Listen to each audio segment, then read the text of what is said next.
Hey everybody, welcome to My Green Pets. I'm William Green, and we're going to look at what I've got here at the apartment. I brought some different plants home, well, one of them anyway, and then we'll go over to the greenhouse and check out the growth of mostly the Cattleyas, but my other plants there too, especially that Phalaenopsis schilleriana. Man, that leaf that it's putting out, super nice, and it's got another one coming. So let's start with this Noid Phalaenopsis. Just really has turned out super nice. Hopefully it will last a very long time. I think the first flower opened at the beginning of July, so we're getting to 1 month for this guy. Might last for 3 if we get lucky. Let's see, this prime child. I repotted it last week in sphagnum and granite, just kind of an experiment to see how that does. This plant is tough as nails, so I'm not worried about, really hurting it or anything, but just trying to figure out what's going to grow best in. But you can see the oldest growth, it's starting to kind of go away. Now, this does not bother me in the least, okay? The whole leaf has turned yellow, and then there are some brown spots, and you can kind of tell the plant is just kind of sucking everything out of it right now. This doesn't bother me. This is not a concern, right? A concern would be if there was brown here at the base. There might actually be, and it was creeping up the leaf really quickly, like first day, second day, third, really fast. That would be a major concern, because that would be some kind of rot, and that would have to be addressed. I think, though, what I can see here is just a little, I don't know. We'll keep an eye on that. That was a surprise.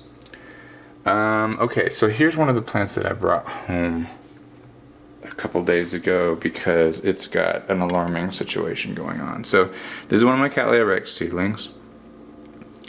And okay, I need to sit it down. And you can see that one of the leaves, right, this happened, I don't know when this happened, but something caused this leaf to really get some nasty blackness on it. And it goes through to the other side too, right? So, okay, well that's no big deal because it's kind of dried up, it's stopped, it's no big deal, right? And this is the newest growth. Well, as you guys know, in the greenhouse, when the new growths are coming out, they have like a sheath here, and water will actually sit in it. And if the water's got fertilizers and all that kind of stuff in it, and as it kind of dries, it can affect the leaf, and it could just be some spots or some yellowing, or it could even rot. So what I did was I went ahead and I tore off all of the sheath while it was still green. That was a mistake. Why? Because anytime you tear open tissue on an orchid that's green, you're exposing it to, say it with me now, pathogens. And that's exactly what has happened. So you can see the base of the growth here has turned brown. And it goes all the way around. So that is a concern. And the reason is because if that keeps spreading, that could progress into full-on pseudobulb rot, which would cause this, it would just turn the stem to mush. This would come off, but even worse is it would move into the rhizome and then into the next growth and possibly back into the plant and kill the whole plant. So I've had it home for a couple days now, and I haven't noticed the browning. I haven't noticed it moving at all. It looks like it may have darkened above the top of the tear there, but it's not moving fast enough for me to think, okay, I've got to cut this off right now.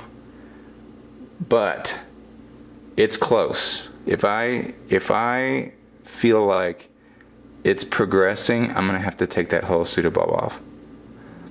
Now, I've had people tell me you can scrape off the dead tissue if you have like a really sharp knife. I don't want to mess with that. It's got a new growth coming, so, you know, if I do have to end up taking this off, it's too bad, but it's not the end of the world, and it's gonna, you know, it would save the plant. Okay, let's look what else we got here. Cattleya maxima, cærulea. Just freaking beautiful. Look at that. Wow. Nice, nice, nice. And it's got this new leaf on it here. And I don't know if you can see inside, but there are like little nubbins in there. It looks like there are flower buds pushing out. And then this sheath also looks like it has something inside there. Maybe pushing out soon. So, talk about happy. I am happy with this thing.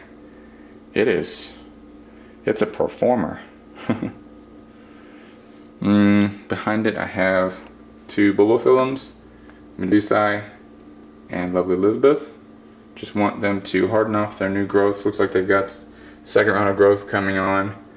And I'm trying to give them a little bit of a dry season and hopefully spur them into blooming. We will see if that works or not. This one blooms every year, but last year a lot of the blooms rotted. This one hasn't bloomed for 2 years, so I'm trying to change it up. This is a Dendrobium, country girl, growing pretty well. Everything looks pretty good on this guy. Okay, let's go over to the greenhouse and let's see what is happening on those plants. And welcome to the greenhouse. I have about 30 plants here at the greenhouse, mostly Cattleyas. And we're going to start out today. Most of my Cattleyas are species, but I have 3 that are hybrids. And so we're going to look at those. And the first one is Cattleya Jose Marti. This is a cross of Bobbettes and Bobels. It's a big, floofy white Cattleya. Blooms in the spring around Mother's Day. And I've learned a lot. I feel like I've learned a lot about Cattleyas just through these hybrids because they root and they grow so much more easily than the species. You can see this nice new bulb has popped out of its sheath there. It's kind of split open. And it has kind of like the beginnings of what's going to be a sheath. Maybe the next growth will actually make a fully formed sheath and bloom next spring. That'll be super cool. This is RLC Jessie Lee. It bloomed earlier this year. It's got 2 sheaths on it now. And this thing, I can see this thing getting enormous really quickly. It has got a couple of new growths on it. And so that if both of those mature, those are going to be 4 new growths with sheaths. And then look at the roots. I mean, it put out a huge flush of roots when the first 2 growths came out. And now these 2 little nubbins are pushing out with more roots. And this thing's just doing great. Alright, now this one is a Dawiana by Varsovitzi. This is Cattleya hardiana. And what's cool about hardiana is that it actually occurs in the wild. Those 2 species actually overlap, and so sometimes they get cross-pollinated, and this will form out in the wild. So really excited about that. Big fragrant flowers in a couple years maybe. Now this one's a species, Cattleya walkeriana, from Stephen Van Camp and Lewis, and he was telling me this is a really dark flower, or should be when it blooms. So excited about that. It's put out 2 new growths, and now it's got an additional growth pushing out here. And we're just going to give it plenty of light, and hopefully it'll bloom for us later in the year or in the winter. Alright, this is a Cattleya rex. All of the rexes are putting out tons of roots, and that's a good thing. And several of them have new growths pushing out as well. The interesting thing is, it seems like they only will bloom on the growths that come out in the spring. These growths, I don't think that they would actually mature and bloom, but it would be nice if they did.